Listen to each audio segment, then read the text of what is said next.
අපි අද ඇවිල්ලා ඉන්නේ තවත් විශේෂ පරිසර පද්ධතියකට. ඔබ සමහර වෙලාවට මම කියන කතාව පිළිගනීද කියලා හිතන්න අමාරුයි. අපි අද ඇවිල්ලා ඉන්නේ ලංකාවේ ශුෂ්ක කලාව. ඔබ ශුෂ්ක කලාපයක් කිව්වම ඔබගේ හිතේම ඇවෙන්නේ සාමාන්‍යයෙන් ජලය නැති ශාක කාන්තාරයකට වගේක් කිට්ටු වෙච්ච වගේ. අපේ ලංකාවේ තියෙන ශුෂ්ක කලාප දෙකෙන් එකක් තමයි මේ මිරිච්චවිල ප්‍රදේශය ආශ්‍රිතව තියෙන්නේ. එතකොට මේ වාර්ෂික වර්ෂාපතනය හුඟක් අඩු නිසා අපි කියන්නේ මේ සාමාන්‍යයෙන් මේක භාවිත කරන වචනේ ඇරිඩ් සෝන්. නමුත් ලංකාවේ තියෙන ඇරිඩ් සෝන් එක හුඟක්ම ශුෂ්ක නැති නිසා අපි ඒක දැන් ව්‍යවහාර කරන්නේ සෙමි ඇරිඩ් සෝන් කියලා. නමුත් අපි සිංහලෙන් කියන්නේ ශුෂ්ක කලාපය. ඔබට පේනවා ඇති මේ මගේ ඉදිරිපිට තියෙන ජලය රැඳුණු ප්‍රදේශය. දැන් අපි කතා කරමින් යන්නේ මේ ලෑන්ඩ්ස්කේප් එක කොහොමද මෑන් මේඩ් එන්වයරන්මන්ට් එකත් එක්ක සම්බන්ධ වෙන්නේ කියලා. ඒ කියන්නේ අපි වෙනත් භාෂාවකින් ආකිටෙක්චර් සහ ලෑන්ඩ්ස්කේප් ආකිටෙක්චර් අතර තියෙන සම්බන්ධතාවය.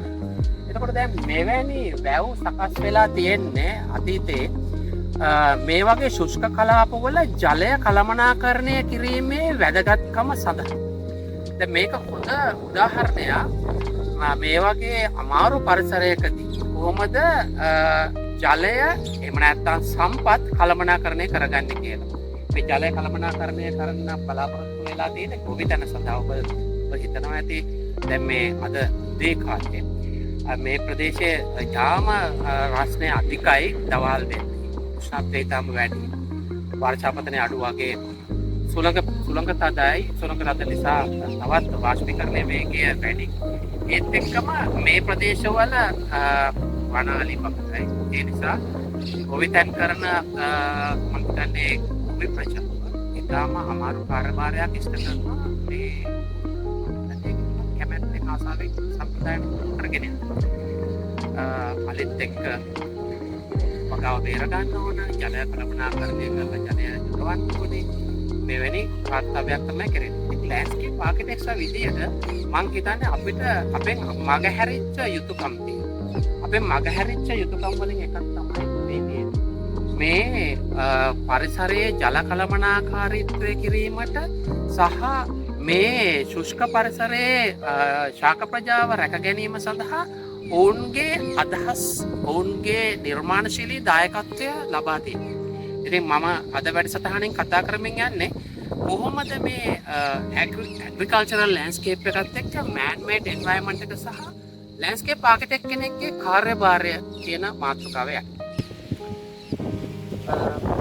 අපි අද ඇවිල්ලා ඉන්නේ මේ කම්පාන්තර ප්‍රදේශයේ මිරිජ්ජවිල ආසන්නව තියෙන වැවක් අභියසක.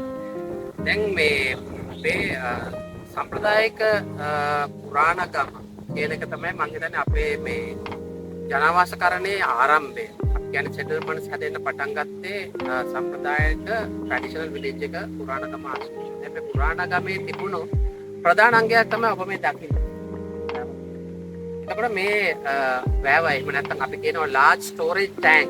අපි ඉංග්‍රීසි භාෂාවෙන් large storage tank. එතකොට මේකේ මොකද්ද ලෑන්ඩ්ස්කේප් එක්ක තියෙන සම්බන්ධය? එතකොට මම කියන්න උත්සාහ කරන්නේ built environment එකයි natural environment එකයි සමදී වෙච්ච tank අතීතේ. හැබැයි වර්තමානයේදී අවාසනාවකට වගේ ලෑන්ඩ්ස්කේප් ආකිටෙක්ට්ස් ලගේ එහෙම නැත්නම් උද්‍යාන විද්‍යාඥයන්ගේ සීමාව ඇතුළට මේක ඇවිල්ලා නැහැ. තියෙන ප්‍රශ්නයක් සයිකෝ අපේ වගකීම පැවරිලා නැත්ද වගකීම අපි කරගෙන යන්නේ නැත්ද කියන එක අපි වෙනම කතා කළ යුතු දෙයක්. හැබැයි මට කියන්න තියෙන්නේ මේ වැව කියන එක ඉස්සර තිබුණු සම්ප්‍රදාය විශේෂයෙන්ම රජ රටකදී අපි මේ ඉන්නේ රුකුණේ. අපි සම්ප්‍රදායානුකූලව අපි කතා කරද්දී ටිකක් කුලක සදයි. ඒ කියන්නේ මේ කලාපයේ ලක්ෂණ සුළඟේ වේගය වැඩි නිසා වාෂ්පීකරණය වැඩි, උෂ්ණත්වය වැඩි, වාර්ෂික වර්ෂාපතනය අඩු. ඒ නිසා මේ වගේ වැව් හදලා කෘෂිකර්මාන්තය සඳහා භාවිතා කරලා තියෙනවා. විශේෂයෙන්ම මේ වැව මහාන්තර වැව. දැන් මෙතනදී මට තව දෙයක් කියන්න ඕනේ මේ පුරාණයේ මේ ගමේ නම ඇවිල්ලා තිබුණේ වැවේ නමින්. ඒ කියන්නේ වැවේ නමින් තමයි සමහර අවස්ථාවලදී මේ වගේ ගම්මාන නම් කරලා තිබුණේ. හැබැයි වැවේ නම නම් වෙන්නේ නම් කරන්නේ ගහක නම. දැන් අන්තර කියන ශාක බහුල නිසා වෙන්න ඕනේ මහා අන්තර වැව්. හැබැයි මේ වැව් වල ගත්තොත් විශේෂයෙන්ම හඳුනාගත හැකි ලක්ෂණයක් තියෙනවා. ඒ ලක්ෂණය තමයි වැවට ඉහළින් තියෙන කැච්මන්ට් ඒරියා එක තවමත් සුරකිව තියෙනවා. දැන් මේ ප්‍රදේශයේදීත් එහෙමයි. කැච්මන්ට් ඒරියා එක පේනවාද ඈත තියෙන කැච්මන්ට් ඒරියා එක. මේ කැච්මන්ට් ඒරියා එක වැව සංරක්ෂණය කර ගැනීම සඳහා උදව් වෙනවා. ඉතින් ඒක සඳහා තවමත් මේ වර්තමානයේ ඉන්න ගොවි ජනතාව උදව් වෙනවා.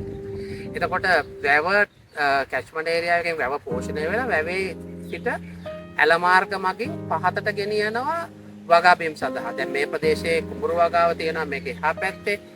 තවත් එහා පැත්තට ගියොත් චේන, ඒ කියන්නේ අපි කියන්නේ හේන කියන චේන කල්ටිවේෂන් අර ස්ලෑෂ් ඇන්ඩ් බර්න් ඇග්‍රිකල්චර් කියලා අපි කතා කරන්නේ අර කැලේ පුච්චලා හදපු හේන්. දැන් නම් එහෙම කැලේ පුච්චලා හදන හේන් භෝග වගාව මගින් වෙනස් කරන හේන්. එතකොට මට කියන්න ඕනේ කැච්මන්ට් ඒරියා එක වැව සහ ඊට පහතට එද්දී අපිට ඒකට කියන්නේ ලීනිය කැස්කේඩ් සීක්වන්ස් එකක තියෙනවා කියලා. ඒ කියන්නේ උඩ ඉඳන් පහතට එද්දී උඩ වැවේ වතුර භාවිතා කරලා ඉවරනහම ගොවිතැන සඳහා ඇල මාර්ගමගේ පහළ වැවට ගෙනියනවා. පහළ වැවෙන් ඊළඟ වැවට ගෙනියනවා. මේ වගේ මේක තමයි කෘෂි තාක්ෂණයේ තිබිච්ච මේ වගේ ශුෂ්ක ප්‍රදේශවලදී අපේ සාම්ප්‍රදායික ගොවිතැනේ සහ සාම්ප්‍රදායික ජනතාව වෝටර් මැනේජ්මන්ට් සඳහා භාවිතා කරපු මේ ඉහළ තාක්ෂණය. දැන් මේ වැව ගැන කතා කරොත් වැවේ තාක්ෂණය ගැන වෙනමම කතා කළ යුතුයි. නමුත් මම කියන්නේ built environment එක, natural environment එක සහ වාරි කර්මාන්තයේ ගොවිතැන සම්බන්ධ වෙලා තියෙන විදි. එතකොට දැන් පුරාණ ගමක නම් මීටත් වඩා වෙනස්.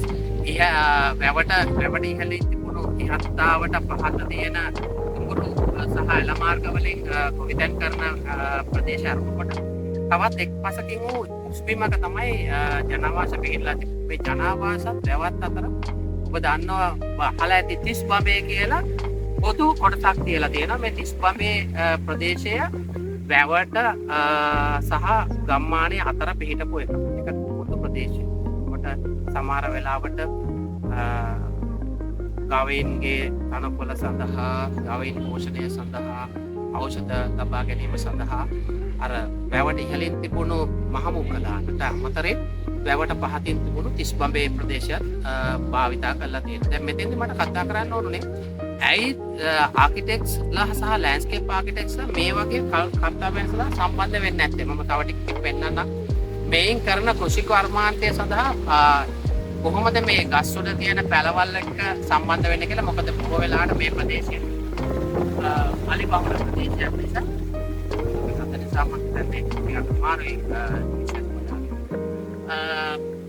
අලි බහුල ප්‍රදේශයක් නිසා ටිකක් මේ අමාරුවෙන් තමයි ගොවිතැන් කරන්නේ. ඔවුන් බොහෝ වෙලාවට ගස් මුදුන් වල තමයි තමන්ගේ ගොවිතැන රැක ගන්න පැල හදාගෙන තියෙන්නේ. ඔබට පේනවා ඉදිරියට දකින්න පුළුවන් වෙයි. ඒ වගේ ඒ ස්ලෑෂ් ඇන්ඩ් බර්න් කෘෂි කර්මාන්තයේ දැන් තියෙන පැතිකඩ කොහොමද මේ කරගෙන යන්නේ කියලා. එතකොට මට අද කියන්න ඕනේ මිරිංජවිල හම්බන්තොට ආශ්‍රිත වුණු ඇරිඩ් සෝන් එකේ අපි සෙමි ඇරිඩ් කියලා තමයි දැන් නම් කරන්නේ. මොකද මේක ශුෂ්ක කලාපයක් කියලා සිංහලෙන් කතා කරාට මේ ප්‍රදේශයේ කොහොමද man made සහ natural environment එක ජල කළමනාකරණයෙන් කෘෂි කර්මාන්තයට යොදාගෙන තිබුණා. ඉතින් මට කියන්න ඕනේ මේ වගේ ප්‍රදේශ මට මේ හිතන දේ තමයි ඇයි අපි සංචාරක ආකර්ෂණය සඳහා යොදා නොගන්නේ. මම මෙතනින් අදහස් කරන්නේ මේ බලන්න කුටලයක් හදන්න ඕන කියන එක. නමුත් මේ කෘෂි කර්මාන්තය මේ කොහොමද මේ රුමුදුන් වල ඉඳගෙන තමන්ගේ වගාව රැකගන්න කියන එක. එතකොට මේ වගේ ලීනිය කැස්කේඩ් සිස්ටම් එකකට තියෙන වැව්වල තාක්ෂණය කොහොමද කියලා මේවා මං හිතන්නේ වගාව කෘෂි කර්මාන්තය කරන ගමන්ම සංචාරක කර්මාන්තය සඳහා යම්තාක් දුරකට විදීනගතව විවෘත කර හැකි. මම හිතන්නේ මේ ප්‍රදේශවල තියෙන මේ ආර්ථිකයට සංචාරක ව්‍යාපාරය දායක කර ගැනීම මම හිතන්නේ ලෑන්ඩ්ස්කේප් ආකිටෙක්ට්ස්ලාගේ ඔබගේ යුතුයකම. මොකද මේ සඳහා මඟ පෙන්වීමක් අවශ්‍යයි. මේ සඳහා පර්යේෂණ කරන්න අවශ්‍යයි. පර්යේෂණ පත්‍රිකාශයට පත් කරන්න අවශ්‍යයි.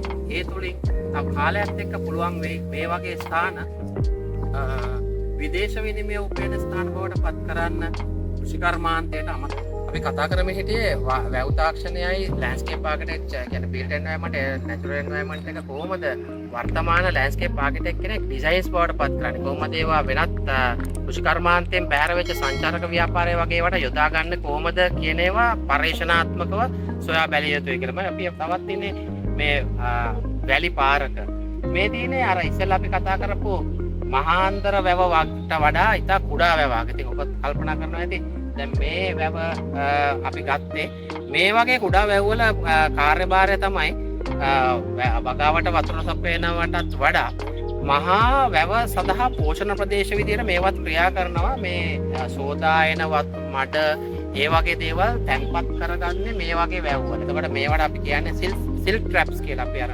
මඩ පෙරන ඔබට පේනවා ඇති පැහැදිලිවට මේ ස්ථානයේ අර වැව් ඉස්මතේ තියන්න ඕන ෆොරස්ට් එක රැකිලා තියෙන විදිය. ඔබට මේ පැත්ත බැලුවොත් ඔබ කලින් දැකි ඊට පස්සේ තියෙන වගාබිම් කෙසෙල් වෙනත් එළවලු මෙරිස් බඩු වගේ දේවල්. ඒත් මේ හොඳ ස්ථානයක් මේ සලකා බලන්න. අර අපි කලින් කතා කරපු මහමූකලා එහෙම නැත්නම් වැවේ ඉහට තියෙන වැව රකින්න පෝෂණ ෆොරස්ට් එක.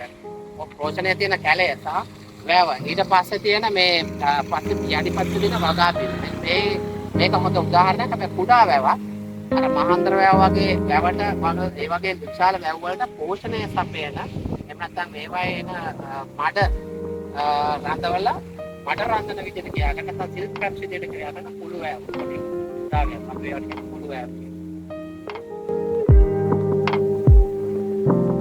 දැන් අපේ වැඩසටහන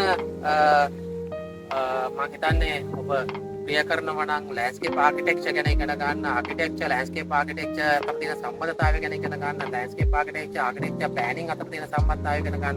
කොහොමද මේ වර්තමානයේදී මේවා වෙනත් රැකිරක්ෂා උත්පාදනයට විදේශ විනිමය එකතු කරන්න පාවිච්චි කරන්න කියලා අපේ channel එක ලෑන්ඩ්ස්කේප් විත් ප්‍රියංක subscribe කරන්න, share කරන්න.